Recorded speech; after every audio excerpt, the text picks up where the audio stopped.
Good morning from New York. I'm a mystic. And so are you, if you think about it.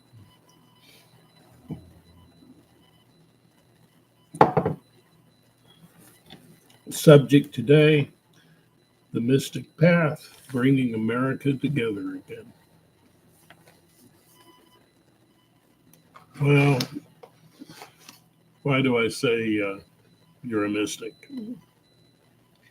Well, if you use objectivity, creativity,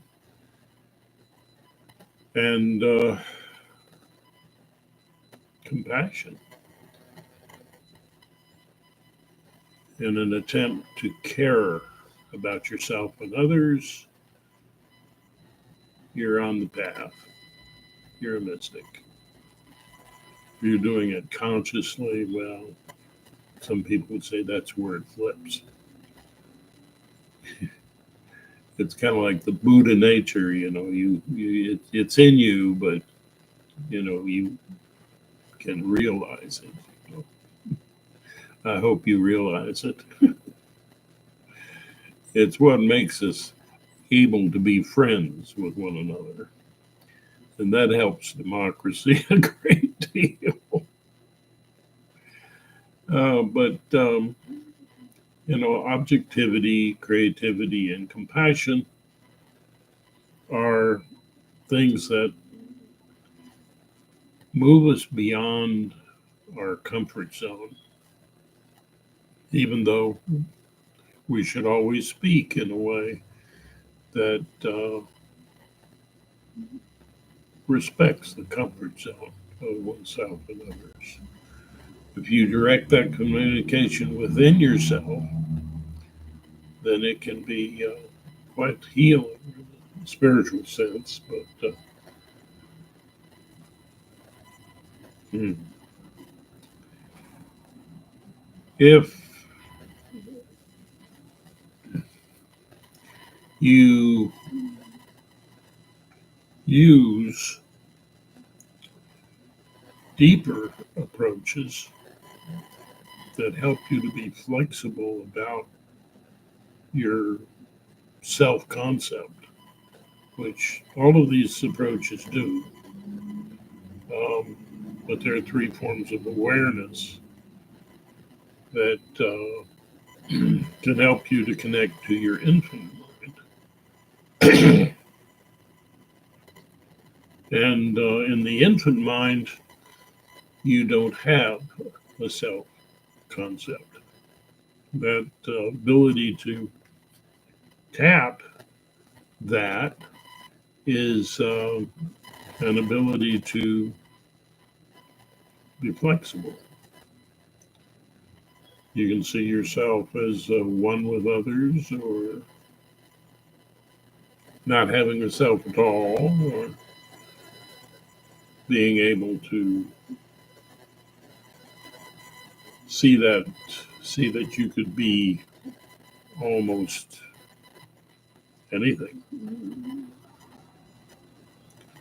and that adds a great deal of flexibility to who you think you are, and helps you also to separate what you believe, you know, which has a survival tinge to it,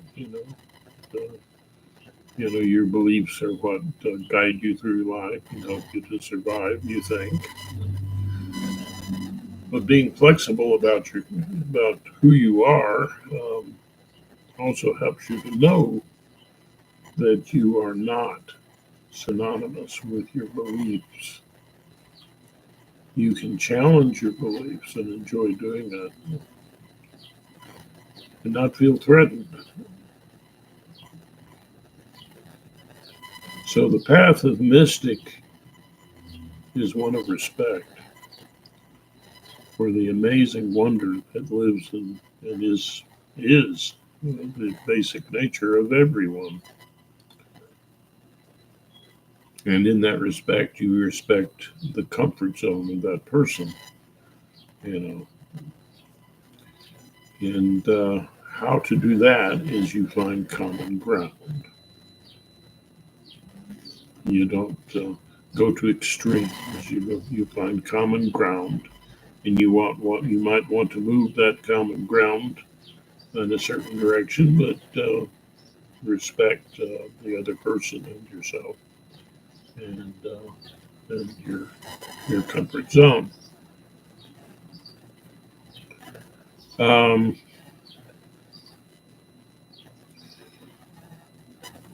when you're dealing with extreme poverty and extreme gaps between the rich and poor, it gets harder to, you know, to follow the path of wisdom. Um, for not for everyone, but for many people.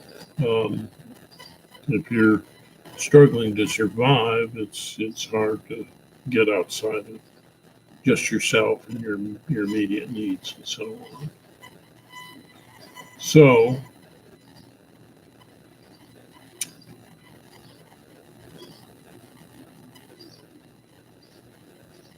I would say that is a warning sign when you see this kind of separation between the rich and the poor. And right now, that gap is pretty wide, and there is a lessening amount of stable middle class, hopeful middle class experience in between. So that's a threat to democracy. You know. Democracy means that we have to work together to make it work, and we need to have mutual respect for one another. You know, in terms of rights, all human beings are created equal, and all of us are part of a mysterious, wonderful universe, and we need to respect that. That's why at the end of my videos, a lot of times I say namaste, which sounds esoteric, but it's really just means honoring the love flow and the potential for it. And that's in all of us. And part of that love flow is, it's the meeting of need, one way or another. Um, and even those who can't give back to you monetarily or some other substantive way, give back to you with the opportunity to care, because caring needs to flow. There needs to be a love flow, and appreciation is recompense. It's when you taking care of your children and they're smiling and they're happy and they're doing well, that's a good trade. Everything's about trade, but how to approach trade? Well, let's mention an expert, Robert Reich, and his channel by the same name. Amazing that you can be so popular that your channel can be your name. Yeah. Well, he's a brilliant man. um, one of the stars for democracy right now, and shining very brightly. So this is the presentation that I'm making. If I were to go into depth, I could go on forever and ever and ever, because it's down the rabbit hole when you understand the mystic path in a rational kind of way, you understand that it's an attempt for who you think you are in your dramatic experience of life to connect with and communicate with your brain, which knows what your decisions are before you say, I made a decision. Wrap around that for a minute. So of course it's highly mysterious. And the brain is, in a sense, your connection to the whole universe. It filters what's out there so that, for the benefit of your survival. And, it's kind of the imaginer of all that you imagine, including yourself. So having a relationship there is very important.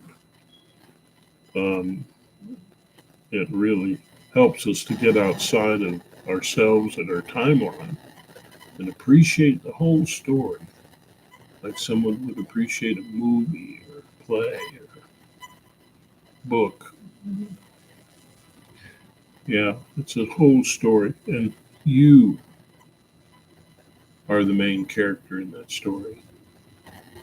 And what does this personification of this creative empathy in you, this brain, what is that? Well, I call it the artist in you. That artist says to you, what a great story. Wonderful story. Wonderful movie. Be the hero of love in that story. And as you try to do that, you become fast friends with your brain, with your higher self, a self outside of what you call time, or experiences time.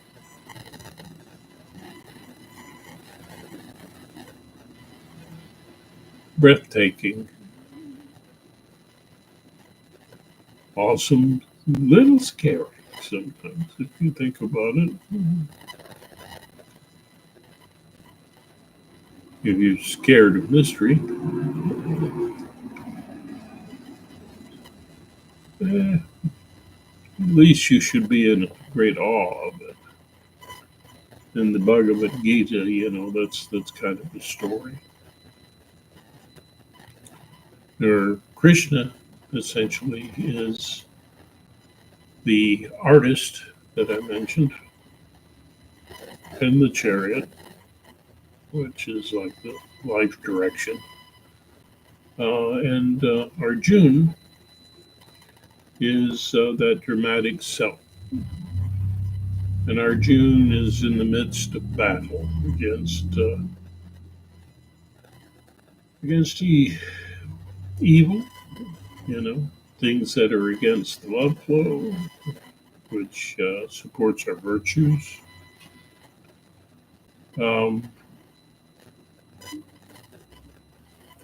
Via three forms of empathy: objectivity, truth, creativity, artfulness, and compassionate empathy, goodness.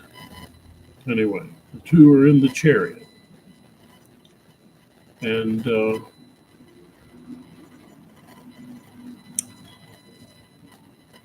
Arjuna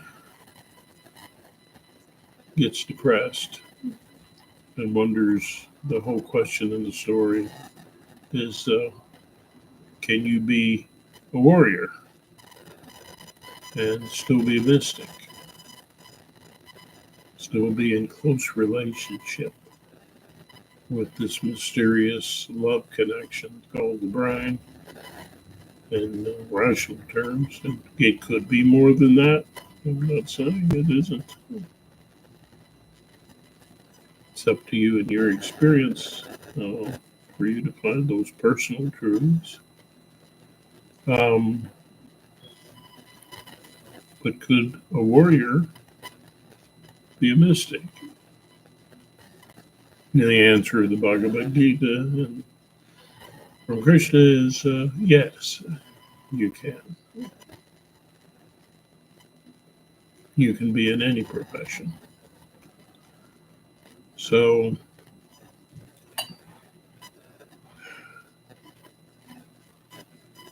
that was a little broader perspective on what is a mystic than just the uh, promoters of peace. Well, sometimes in the promotion of peace, you need to be an activist, and that means a little bit of battle goes on.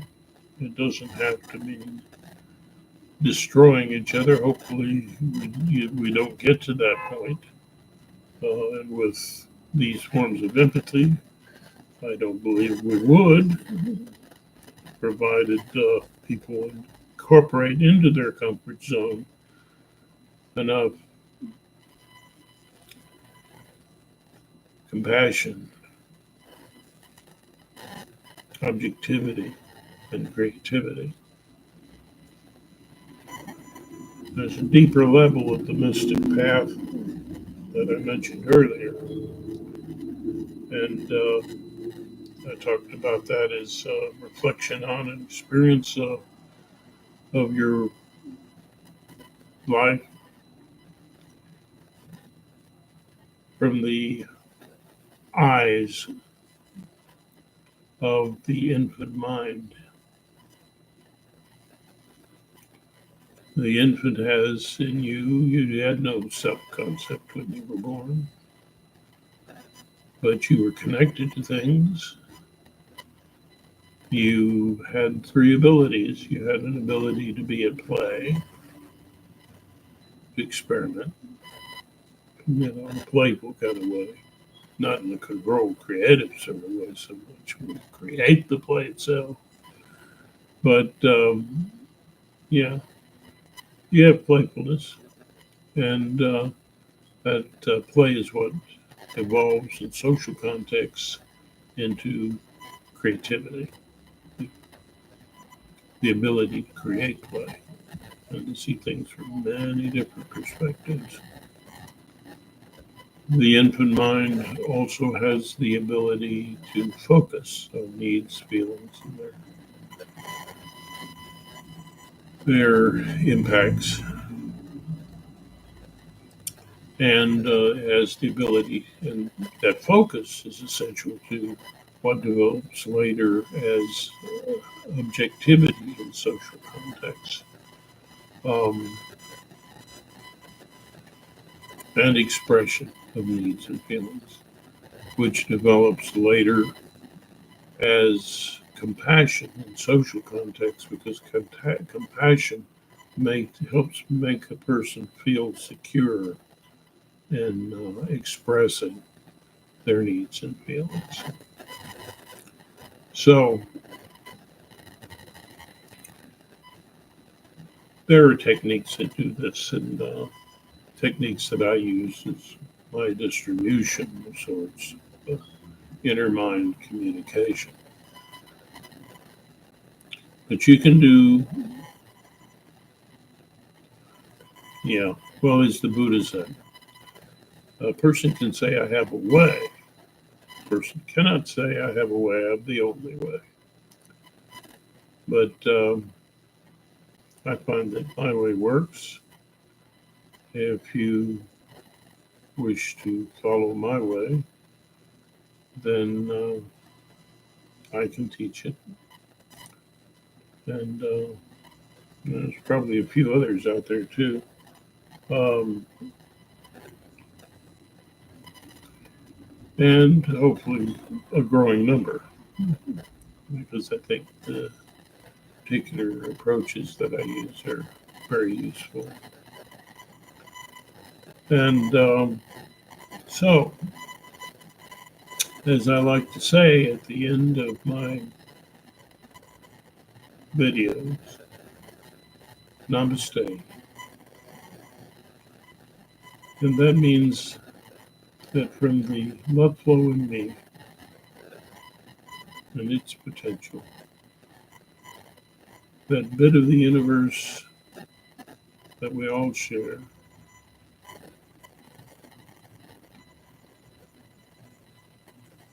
I would like to honor that same in you. Namaste. And have a good day, yo. Have a wonderful day. No, make a wonderful day. Take care.